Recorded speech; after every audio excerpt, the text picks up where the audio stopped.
Well, hello everyone and welcome to Insight with Beyond the Headlines and Political Tours.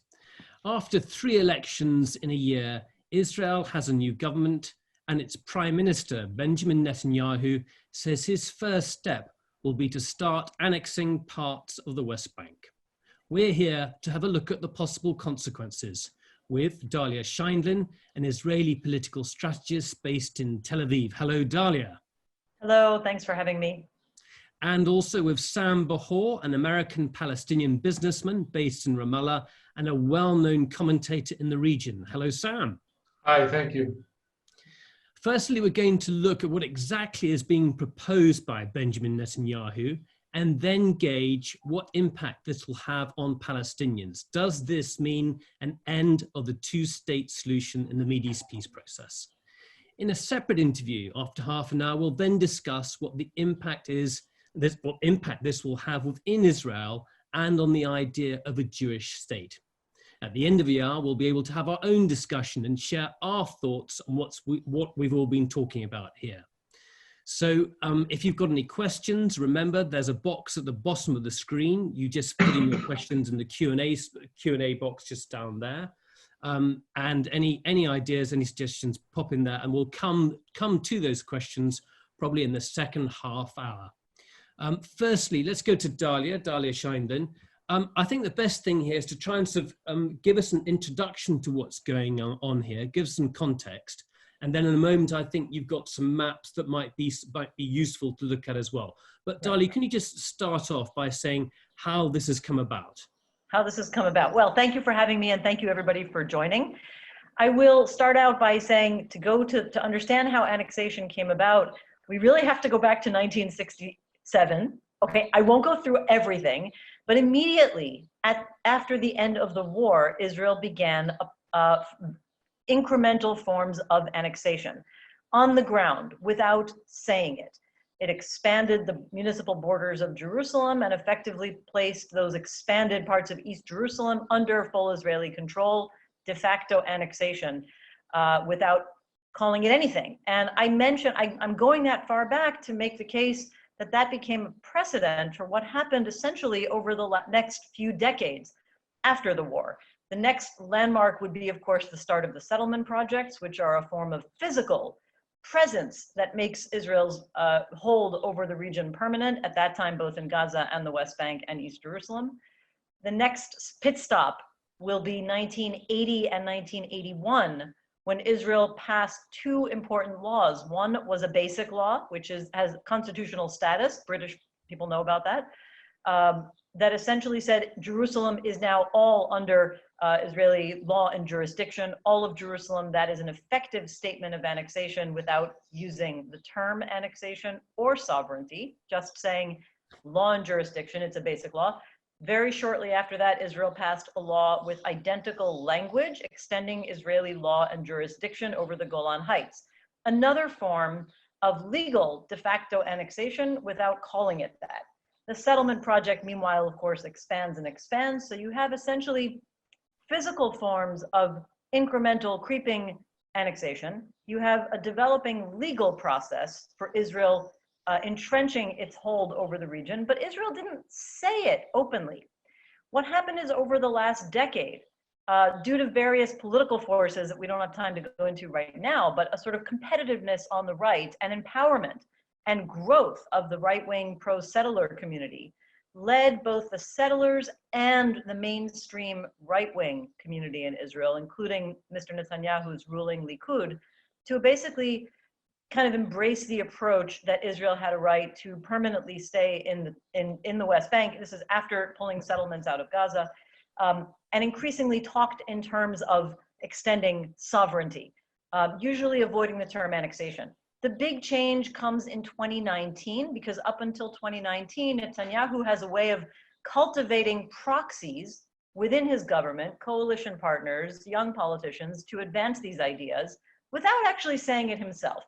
So sort of projecting to the world that Israel's leader is not actually advancing annexation, but these other far-right forces are. But in 2019, Netanyahu himself jumps sort of into the rhetorical arena by making a series of open promises to annex settlements in various increments. I want to pause and say that by this time, okay, I'm jumping through 5 decades of Israeli occupation. The best estimates right now put the settler population between the West Bank and East Jerusalem at roughly 650 to 700,000 settlers. That includes East Jerusalem. About 428,000 of those are in the West Bank. Netanyahu begins with a series of promises all throughout 2019 while he's facing very competitive elections and a tightening noose of legal trouble. He's under investigation, then he's under indictment, now he's facing his trials opening. So in order to go through the different proposals that are now on the table for the kind of annexation we're looking at, I think we can pull up the first map. We have a few maps to show you which will really help clarify what it means that Israel's considering this. Okay, here you have Israel and the West Bank. The first thing to keep in mind as the most basic background is the yellow part and the blue part. The blue part, okay, is what we call Area C. It is essentially the part of the West Bank where all settlements are located. These are areas that were defined in the Oslo agreements of 1993. And by definition, if there's a settlement, it is by definition part of Area C. Now, that whole area is not full of settlements, but all the settlements that exist are spread out throughout that entire area. The yellow parts are areas A and B together. Okay, Area C you can see is very big. That blue part is very big. It's about 60% of the West Bank, actually a little bit more. A and B together are the yellow parts, and the areas that we call Area A, which are the part most under control of the Palestinian Authority for local and civil affairs and internal security, okay? That's Area A, and it's the smallest piece of it. Area B has Palestinian Authority civil control, but joint security control with the Israeli army. However, the Israeli army is the ultimate sovereign over the entire West Bank. What you're seeing here is the map that basically you can say it's the Oslo breakdown, okay? So just so you know, all settlements are in the blue parts. Now, to understand why that's important, you have to realize that the first promise Netanyahu made about open annexation, when he first started talking about openly saying we will extend sovereignty, it was in April, just before the elections were held in 2019, and his first statement was that he would annex all the settlements. And now you know where all the settlements are. They're spread all around that blue part. So you can kind of see for yourself on the map that if all settlements are annexed to Israel, that's the end of Palestinian contiguity, because the areas left for the Palestinians are broken up. The next thing he did, which happened over in the fall, just around the September elections, because we had many elections this year, was to promise to start by annexing the Jordan Valley. You can't see my cursor, but the Jordan Valley is the area basically along the Dead Sea going up through the north. Maybe, Isabel, can you move your cursor from the Dead Sea going up to Jericho? Yeah, going up north. So that big, thick blue band, that big, thick blue area, that is Area C because it's blue, basically between the Dead Sea and the northern border, that's the Jordan Valley, okay? And that was what Netanyahu then promised to annex in the autumn, in the fall. Now you can see that if Israel annexes the Jordan Valley, the West Palestinian areas are permanently surrounded by Israel. It's essentially like enclosing the Palestinian areas. That was the next, and the next thing that happened after that, after his September promises to annex the Jordan Valley, was the announcement of the Trump plan in January. We can go to the next slide and we'll show you, yeah, there we go. Can you make that a little bit smaller? Okay, perfect. I hope everybody can see that. Okay, the Trump plan basically says the only areas that would ever go to a future Palestinian state are those areas of A and B, those isolated kind of chunks of land that are currently under some form of Palestinian Authority control, of course, under the overarching umbrella of IDF control. But that's all there will ever be for a Palestinian state, including a portion of Area C. What does a portion of Area C mean? Well, the Trump plan proposed that Israel annex about 30% of the West Bank. In other words, about half of Area C, which, as you remember, is 60% of the West Bank. So it basically means keeping all settlements, but to do that, Israel basically has to leave its settlements deep inside territory that is completely surrounded by the Palestinian areas. And if you can show with the cursor, if you can kind of trace the brown lines that swivel through the blue lines, yeah, that's where Israeli settlements will be, all surrounded by Palestine, because the Trump plan doesn't propose the annexation of all of Area C, but only a portion of it. This is why the security establishment does not like the Trump plan. They don't want to be responsible for, isolated settlement, strips of land deep inside Palestinian territory. But just to give you an example, okay, those are the three basic proposals that kind of are under Netanyahu's rubric. And I view the Trump plan as essentially an extension of Netanyahu's vision, because it's very close in every other way in terms of the explanations and the language and the fact that the Palestinian state of the future is almost unachievable and almost unviable. It's very similar to Netanyahu's vision throughout the years. But to understand why that is such a game changer from the past from roughly 2000, okay, onwards for the last 20 years, the idea of peace has taken the form of a paradigm of the two-state solution. And the two-state solution meant Israel roughly around the Green Line and Palestine roughly around the Green Line. So to show you what that would have looked like, the kind of thing we've all been talking about for about the last 20 years, you can go to the next slide, okay, which is based on the Geneva Initiative. It's the most elaborate version of the two-state plan. This is what the Palestinian state was supposed to have looked like, at least under the Geneva plan. Now, the Geneva plan is something that was finalized based on negotiations in 2000 and completed by the negotiators long after the negotiations had fell apart in 2003. So this is an old idea. Not Dahlia, everybody. you have to. Yeah, I know. This is basically it. Got much time for. Yeah. No. I'm going to finish up. And just so you can see, all those blue bubbles inside the green areas of the West Bank, yeah, those are areas that were supposed to be annexed to Israel and form the basis of most formal negotiations in the year 2000 under Ehud Barak and under Ehud Olmert in 2008. That was the basic framework of negotiation that the Americans agreed on, the Israelis and the Palestinians, had a hard time accepting it, but those were the parameters. And then go back to the previous slide just to make the contrast clear. That is what we're looking at now for a potential Palestinian state. And the conditions on that Palestinian state are so kind of unrealistic that I think most observers of the Trump plan think it's destined never to get there. So I'll stop there. This is what's on the table. This is where we are now. Great. Thank you very much, Dahlia. That's a really, really good overview. Let's go straight to you, Sam. Give us your thoughts on what's going on at the moment and really your reaction to what's being presented to Palestinians. Oh, Sam, you're going to have to put your microphone on. You need to put your, let's get how many times has that line been said during the last 3 months? Thank you. Before we launch into the discussion, just a footnote here, just to clarify. The invitation that I got to be here actually came yesterday. It came a week ago, but yesterday I was informed that there was going to be another guest with me, which turned out that I learned today is an Israeli settler.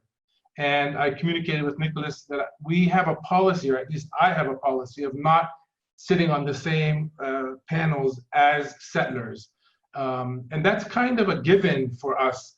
Think if I break into your house and take your living room and bathroom and stay there for 52 years, 53 years. I'm a pretty big guy. I could probably do that. You don't come after 53 years and say, can we sit down? I need to go to the bathroom.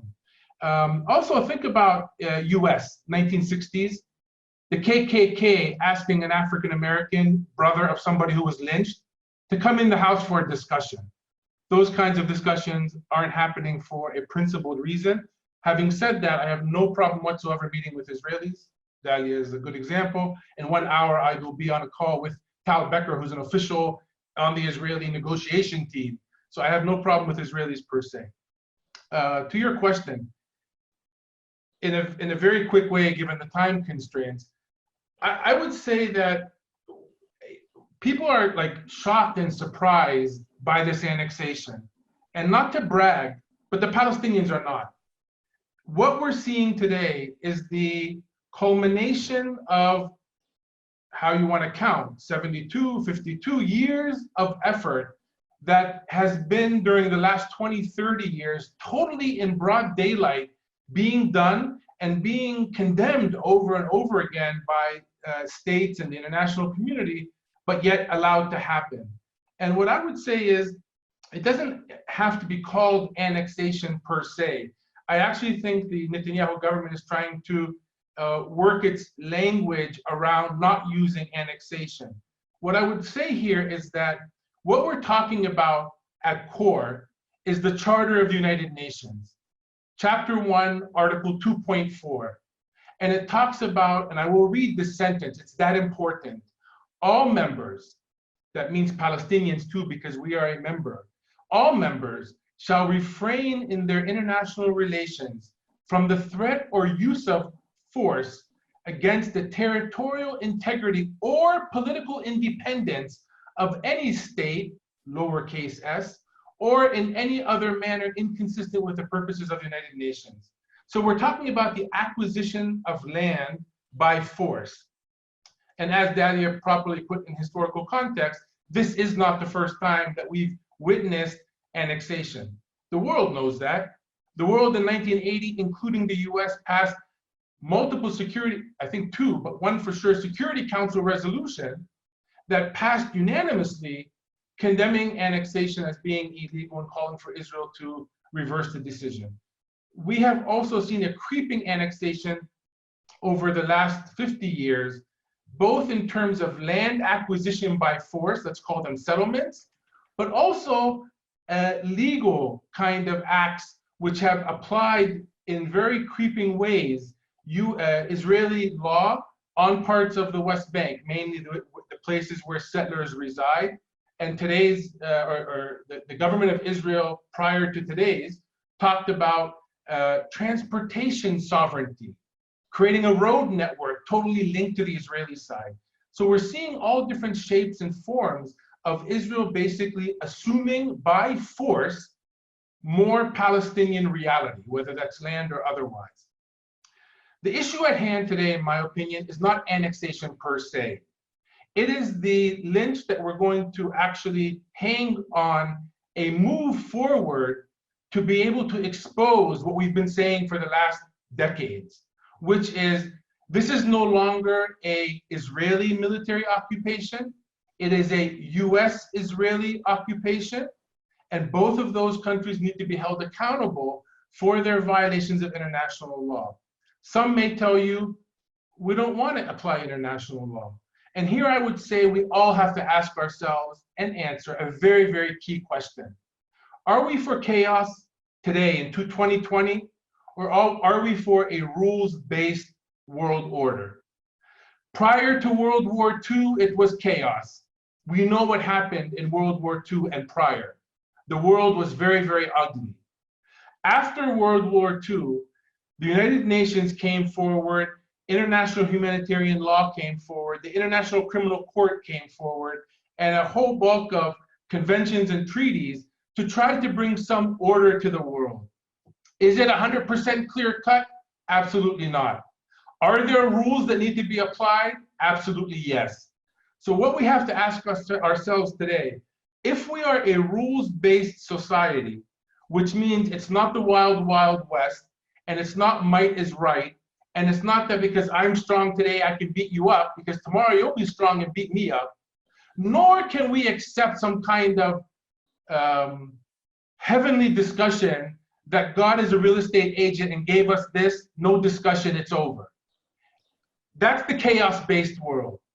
After World War II, the computer system of the world rebooted into international law. And either that becomes our reference or not. And that's a key question.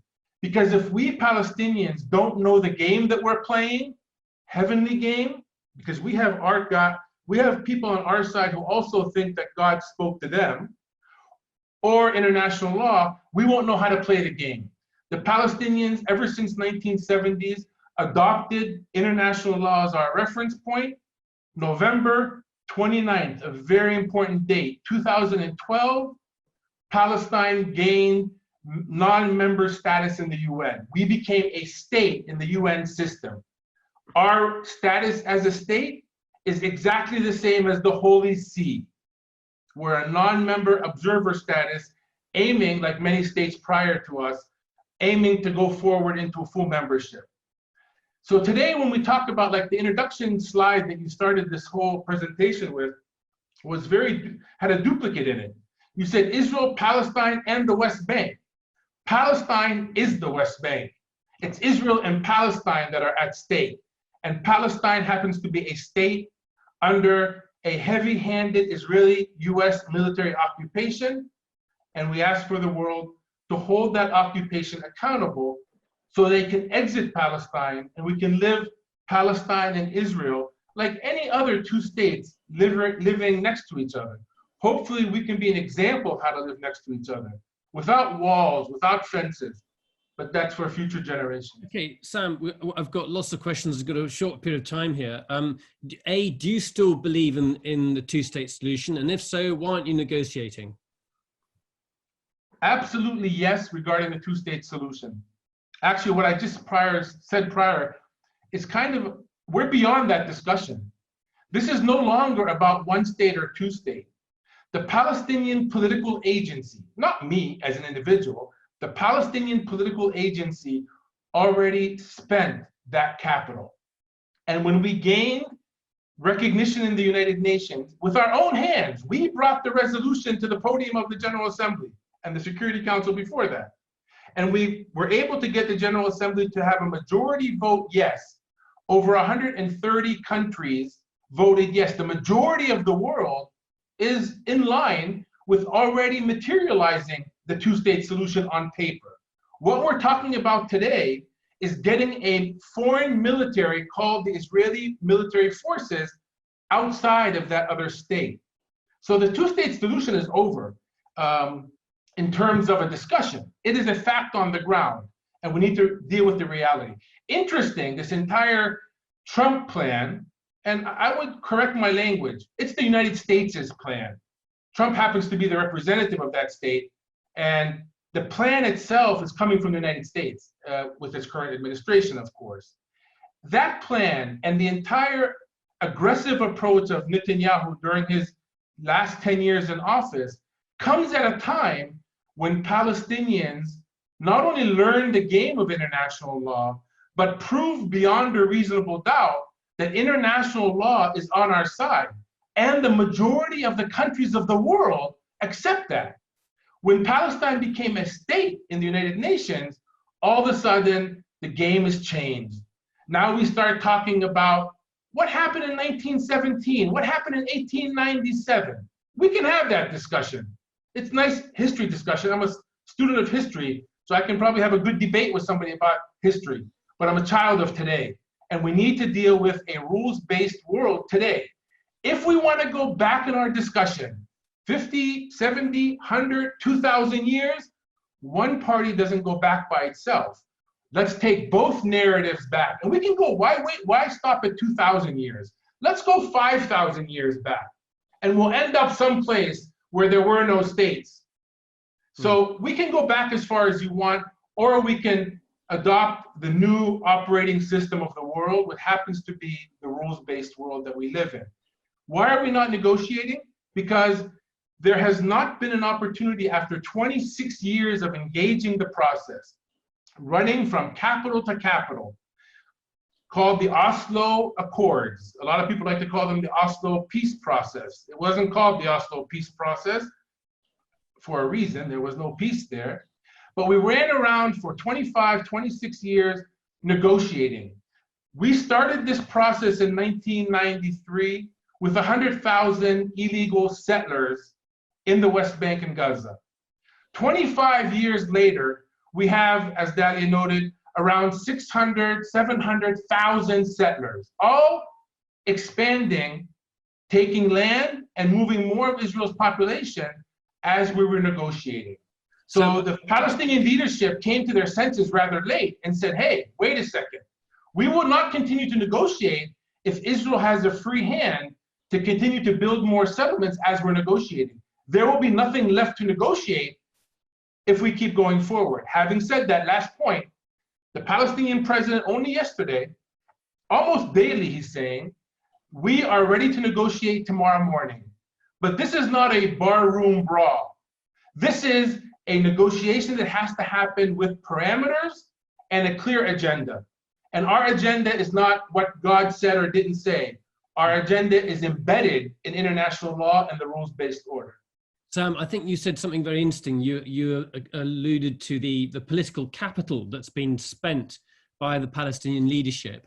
So you're basically saying that there's no way that they could go into a negotiation like this. What are you advocating that they do? Because you've made some proposals that sound quite explosive to me. Yes, I issued an op-ed a couple of days ago before the Palestinian leadership were meeting. And I asked them to do two things. One is to make a very clear declaration that we are not giving up on Palestine, no matter how much we are battered and no matter how much Trump supports this right-wing extremist Israeli government. So making a very clear proclamation in that terms. I actually equated it to the Balfour Declaration. Then I said, the second step should be a 5-point plan of action. Number one, revoke the PLO recognition of Israel. That happened right before the Oslo Accords started. It was actually a prerequisite that we recognize the state of Israel, and we did. We recognized the state of Israel, and in turn, Israel recognized the PLO as the representative of Palestinians. That lopsidedness from day one should have been a good indication that Oslo was not going to work. I call for revoking. I wouldn't have said this a year ago, to be honest, but I've come to conclude that without revoking the recognition of the state of Israel, the US, Israel, and maybe others like the EU will always have in the back of their mind that wherever we reach in the negotiations is a good starting point to open up a new round of negotiations. So and that's not true. You're saying, let's start from scratch again. We have to really, tear things up, what's been considered before, and start from scratch. For negotiation purposes. Yeah. Secondly, international protection. It is clear that annexation, although it's not surprising us, this act of annexation is going to cause an extreme amount of damage on livelihoods, on land, on people's daily work environments, on our water resources. Serious damage is going to be done, and the president did take this suggestion and called for international protection. Third, accountability. I call for the world, states, civil society to apply economic, diplomatic, military, sport, and environmental sanctions on Israel and or the US, because they are part of this action against us. So accountability is key here. 4, take military and non-military actions using Chapter 7 of the UN. Chapter 7 is important in the UN because Chapter 7 is not a consensus. It's an act that the UN can, it's a decision that the UN can act on. And 5th is, in order to bypass US security vetoes and the US Security Council vetoes, to be able to take those actions, I call for enacting what is called in the United Nations a Uniting for Peace resolution, which means the General Assembly can override a veto of someone in the Security Council like the US, because we have a track record of 43 vetoes that the US has used to protect Israel from international action to end this misery. We've got a minute left, Sam. I mean, internally within Palestine, within where you live, is this destabilizing? Do you think people think, are people resigned? How are people reacting to this? What do you think is going to be the result of this? I'm thinking about on the street and people's sentiments. As noted previously, this is not a surprise to us, although we saw it coming. When it actually happens, depending on how it happens as well, Israel excels in having incremental actions towards its goals, and I would assume today they would do the same. They will have all this big talk about annexation, but take steps that will be very hard for the communities at large to understand that this is part of a bigger plan. Having said that, they have a window of Trump, being in office, so they may move faster than they're usually used to. The reaction to that here is not clear yet. Knowledge of it happening, yes. Past experience of it happening, yes. Living a difficult life under this military occupation, yes. The one change here is what President Abbas announced 2 days ago, which is he is removing the responsibility to remain committed to any agreements between the PLO and Israel and the PLO and the US, including security arrangements. That means if that gets translated, that the Palestinian police, the Palestinian security apparatus, is going to allow youth and others to do whatever they want, including reaching settlements, including reaching Israeli manned checkpoints, this can go south very, very quickly. And I've been here long enough, 25 years, to see it go south a couple times. It depends on how much the Palestinian side wants to unravel in the street what is happening.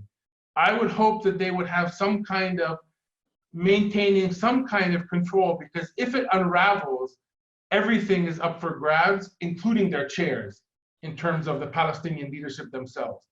So this is lastly, I'll just note, this is a political conflict, political par excellence. So the steps the Palestinians are taking are political in nature so far. And it requires to sit down and understand them, to understand what the Palestinians are doing. Sadly, that doesn't change people's minds quickly. But I bet you if 100,000 Palestinians charge the settlement next to my house that sits on my family's land tomorrow morning, it will be in every single paper in a minute. Sadly, that's the only way it seems the international community acts. And what the Palestinian side is doing in a super, super patient way, maybe too patient, is continuing to give signals that this is going to collapse. Come to our assistance, because if it collapses, a lot of death and destruction will happen on both sides unneedly. Well, Sam, thank you very much indeed for your time. There we have to leave it there. Thank you. So Sam Bahour, thank you very much. We're going to have a short break now. So don't go away. It's your time just to sip your tea or coffee or gin or whatever it is. And we'll be back within about 20, 30 seconds. So just bear with us for a few seconds and we'll be back within a minute.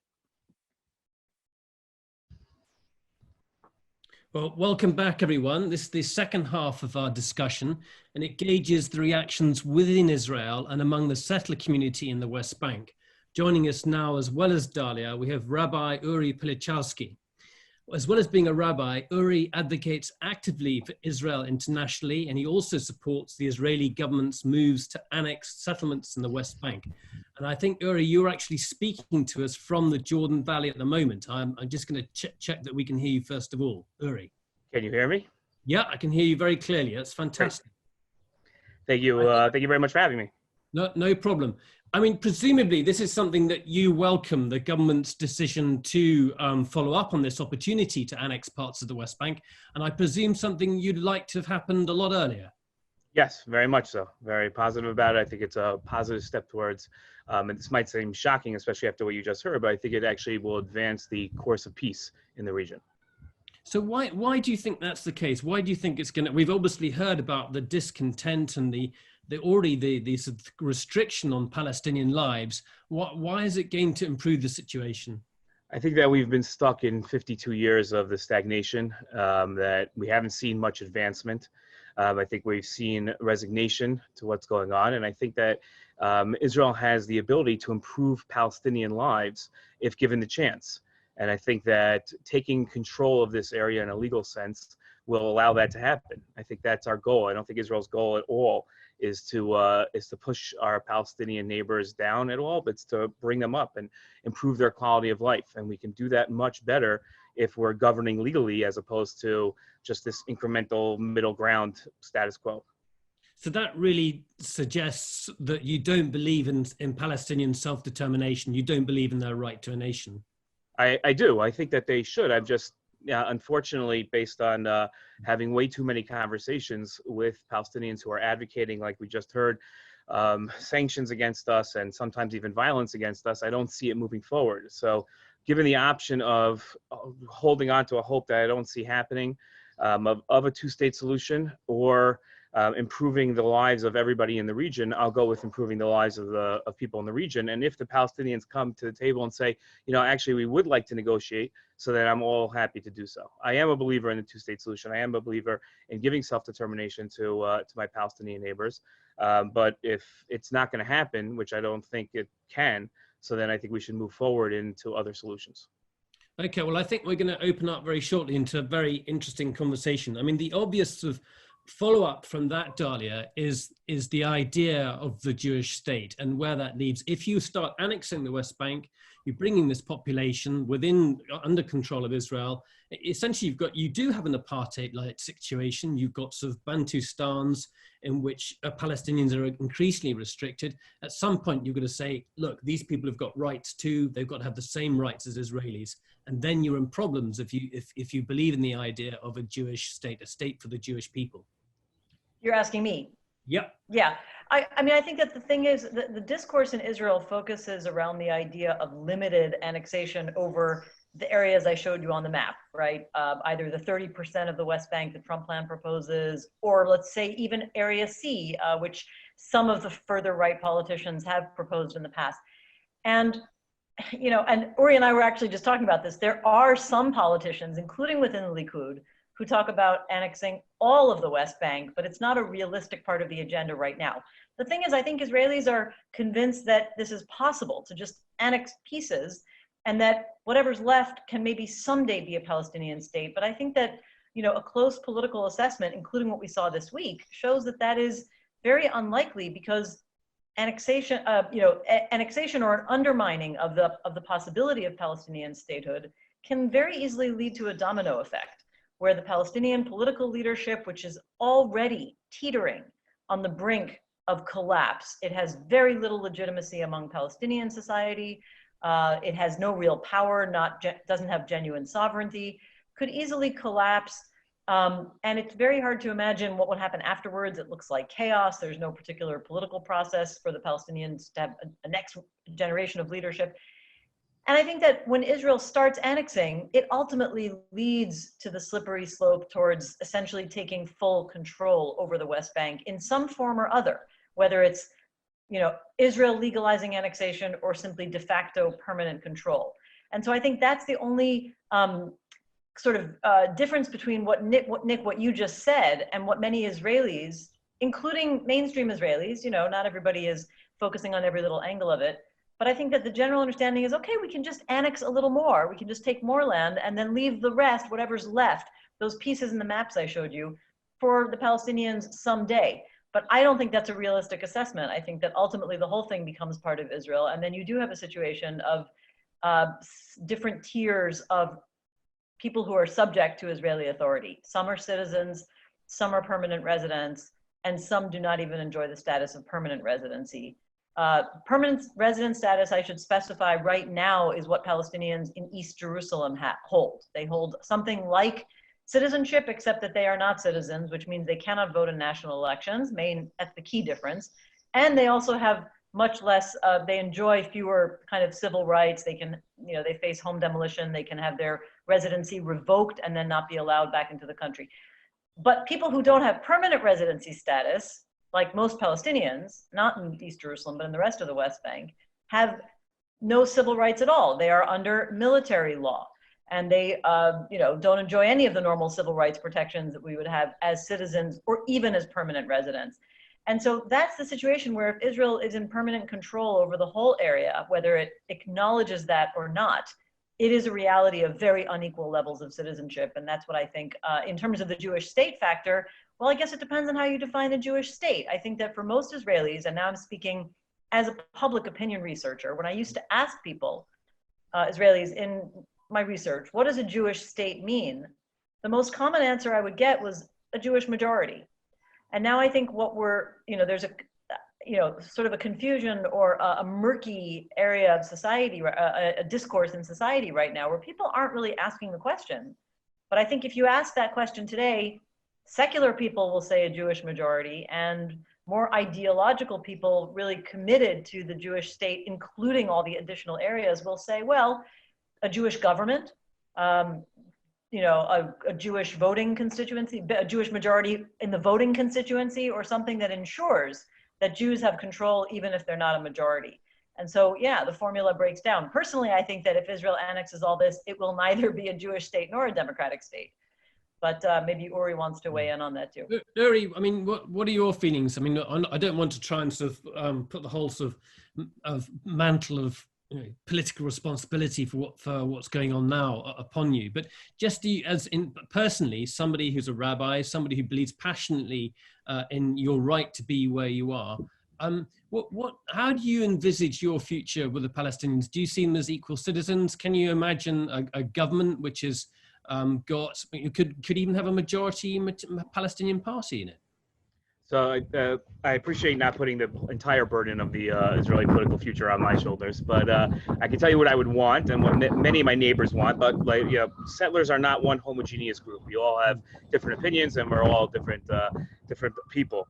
But I would say that in my interest, it's that everybody should be equal. Everybody should have equal rights. In 1948, when we had control over Israel, there were 200,000 Arabs who were, quote unquote, stuck within Israel. And we were able to give them equal rights, right? It took a couple of years, but we were able to give them equal rights. And today, at least on paper, they have the same rights as everybody else. We have a long way to go to making sure that society is equal, but on paper they have. And I think we can get there with our Palestinian neighbors as well.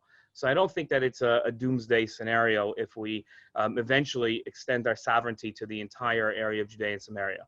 I think that we can forge a peace together and keep it a Jewish state and keep it a democratic state, and one that Palestinian citizens of Israel will enjoy and be happy to be a part of.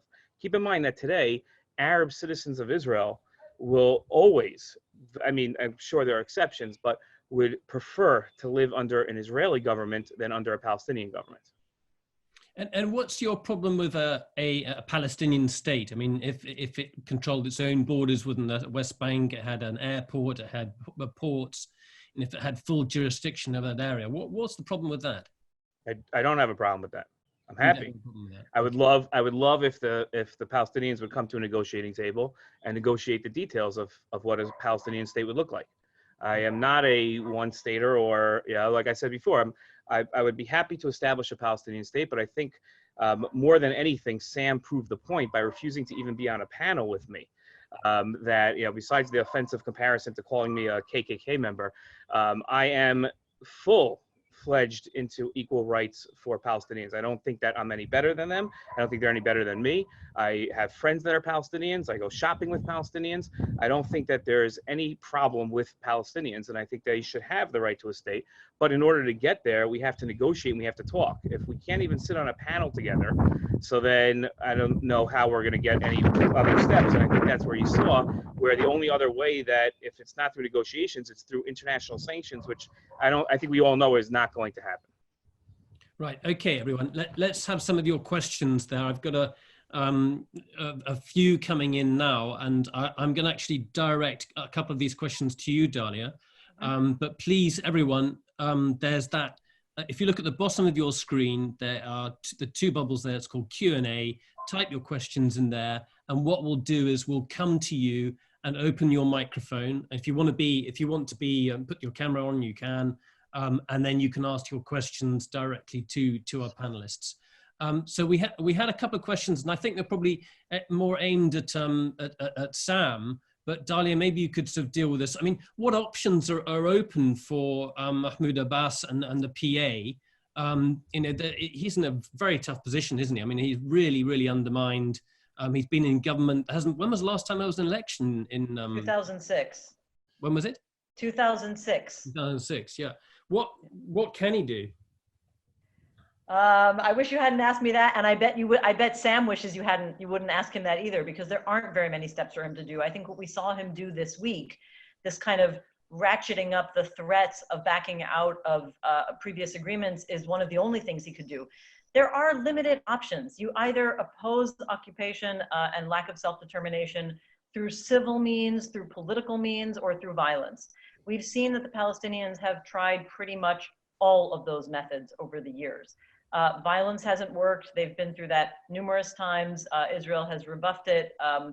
it has the most recent round of serious violence, and I guess what I'm talking about really is the second Intifada, although I do not want to minimize the wars in Gaza over the last decade. There were 3 of them.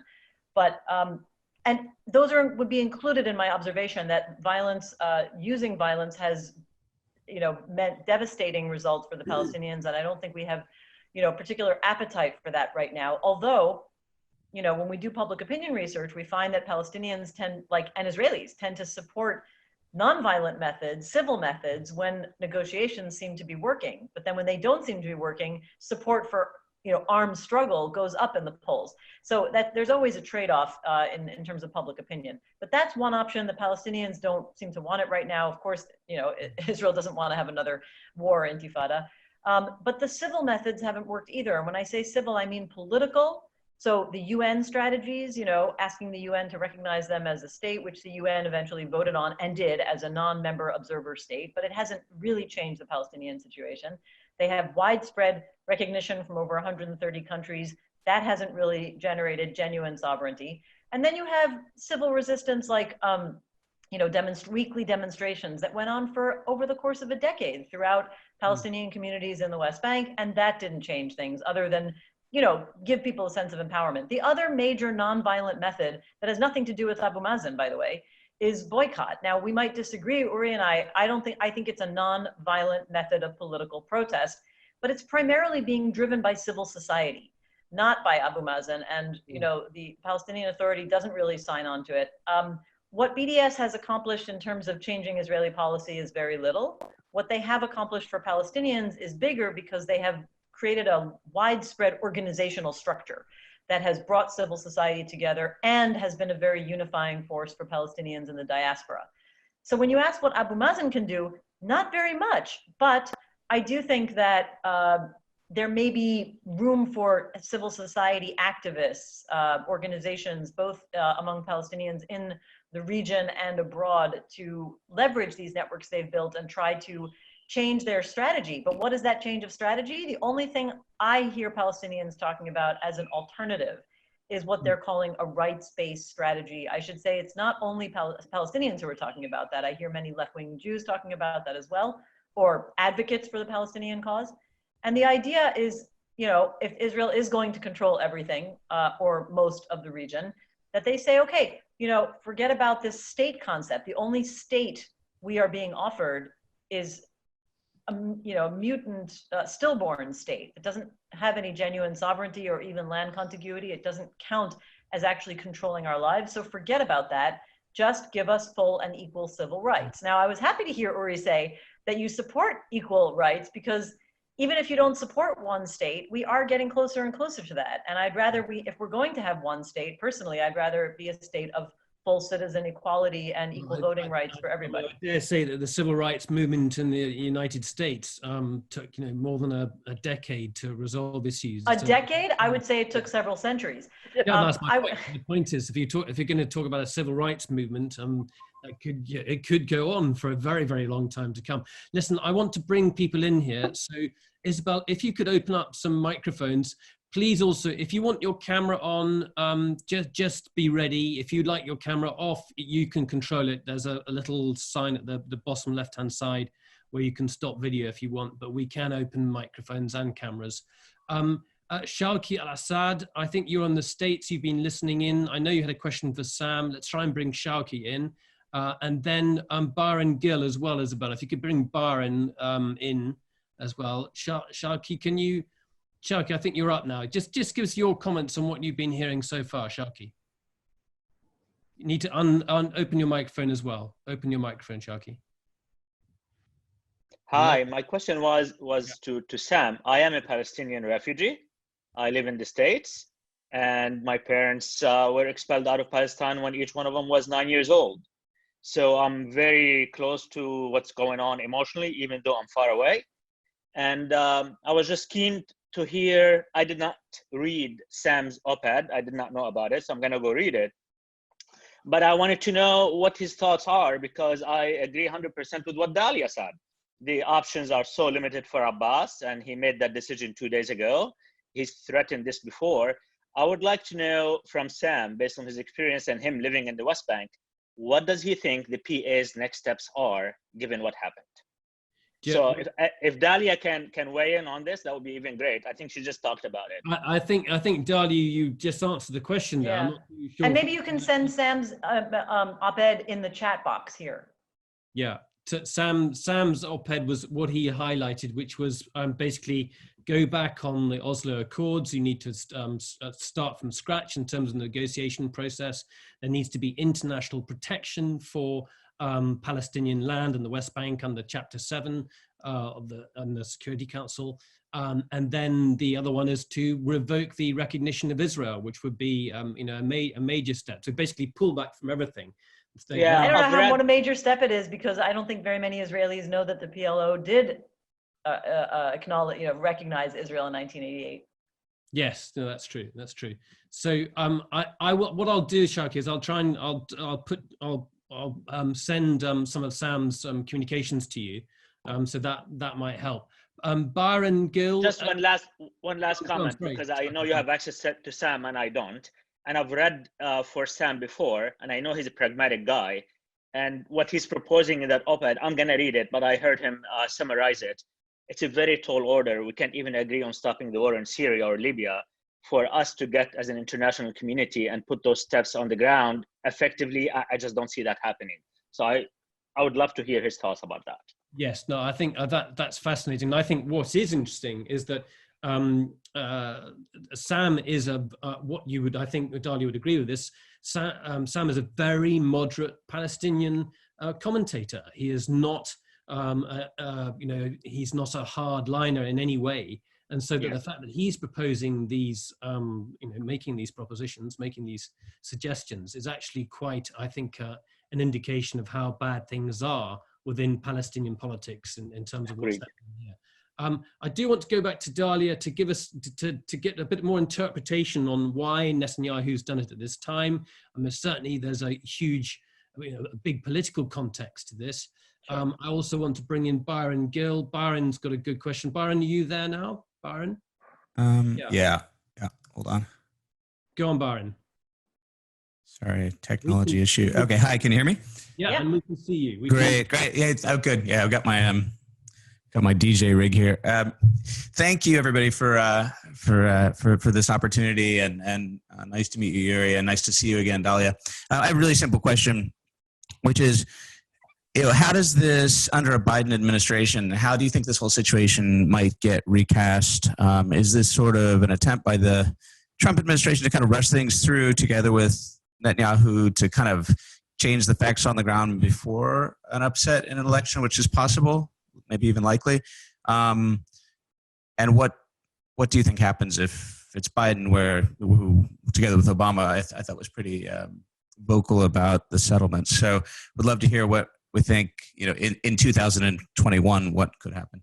Well, firstly, Uri, what's your thoughts about Biden coming in? If Trump loses the election, where does that leave you, do you think? Does Netanyahu have a very small window of opportunity here? So I think there's just one thing to clarify is that the Trump administration had wanted this to happen about a year and a half ago. And it's not a last minute, election move at all. Just because Israel couldn't form a government, that's why it's happening right now. And I know that from people in the Trump administration. And then my friends in the Biden administration are clearly against this, completely, totally against this. And because they think that it'll undermine a two-state solution. If it goes ahead, it's not going to be reversed. And the Biden administration is on board with that. They know that. They're not in favor of it, but they know that it's not going to be reversed. But I don't think that they'll be as supportive as a future, second-term Trump administration. I think the second-term Trump administration just keeps trying to do more and more, while Biden administration just simply goes back to the Obama era. So that's what that's I think what you'll see. Okay, Dahlia, just coming off the back of that, how does Biden deal with this? I don't really disagree. I think that we could analyze the reason why the Trump administration has been so for this. I think we have to factor in that Netanyahu sees that he has a window of opportunity before Trump maybe loses office, but we're not sure. But also that they triumvirate. But specifically, I think the American ambassador has been very pro-annexationist from the start. And I think that he reverberates the desire for annexation back to Trump. I don't know how much Trump himself really cares, but he's got the ambassador who pushes it. And I think that there's a strong incentive to satisfy the evangelical community in the US, which there's an impression that this will satisfy them.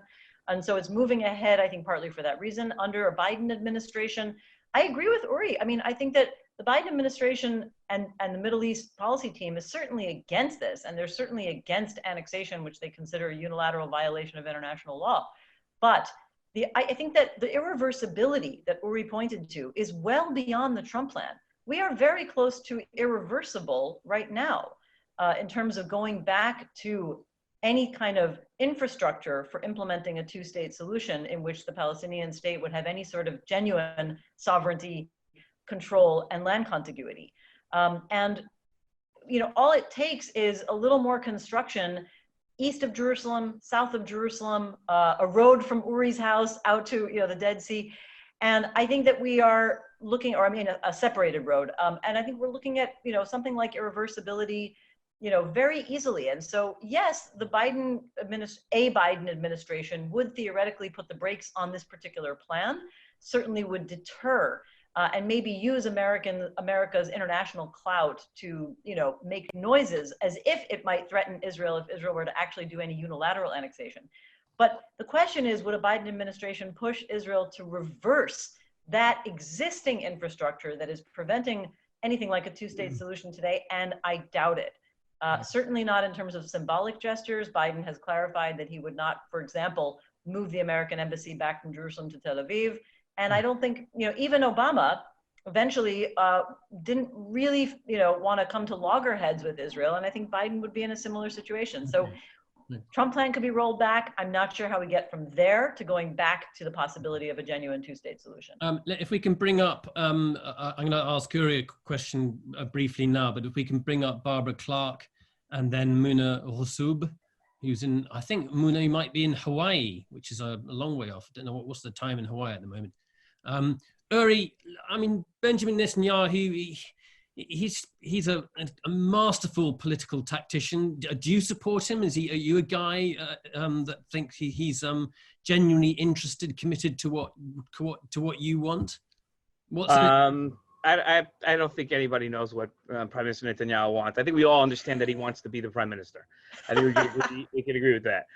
Past that, I think that way too many times have we tried to assume his thoughts and been either surprised or disappointed. So I wish I could tell you, but I'm an honest guy, and I only like to answer questions honestly. So I have no idea what he's, I have no idea if this will even come to fruition. Most of my neighbors, you should know, do not believe him.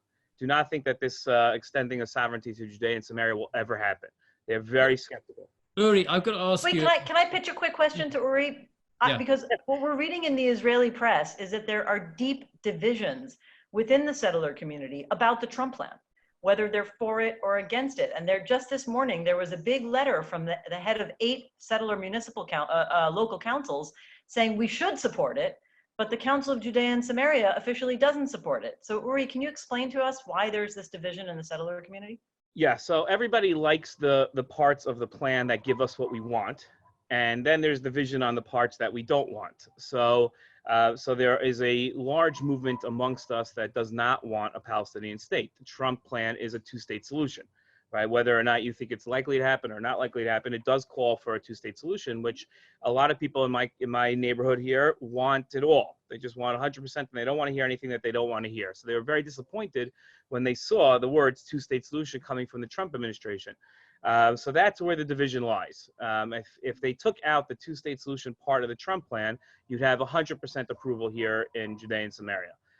So people don't like that idea. That's where the disagreement comes from. But again, it's divided. So the politicians out here some are very in favor of it. The mayor of Efrat just came out with an op-ed this morning in favor of it and said everybody should be on board with it. And there are people that are not. So, you know, it's Israel. We always disagree on everything. So this should be no different. Okay.